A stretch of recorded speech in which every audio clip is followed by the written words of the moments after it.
Jenazah korban ditemukan setelah tim gabungan dari Basarnas dan Polres Sopeng melakukan pencarian di Sungai Walanae di Dusun Bune, Kabupaten Sopeng, setelah mendapat laporan dari warga. Pencarian korban dilakukan hingga 3 km.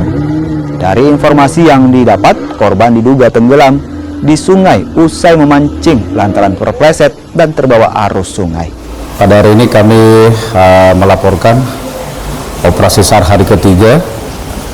Kondisi membahayakan manusia, 1 orang tenggelam di Sungai Bune, Desa Gueri, Kecamatan Mario Riwawu, Kabupaten Sopeng, Provinsi Sulawesi Selatan.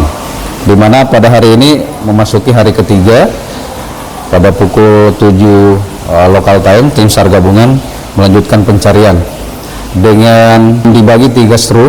Seru 1 melakukan pencarian sekitar lokasi kejadian, seru 2 melakukan pencarian menyisir sisi kiri, dan seru 3 melakukan pencarian menyisir sisi kanan dengan radius kurang lebih 3 km².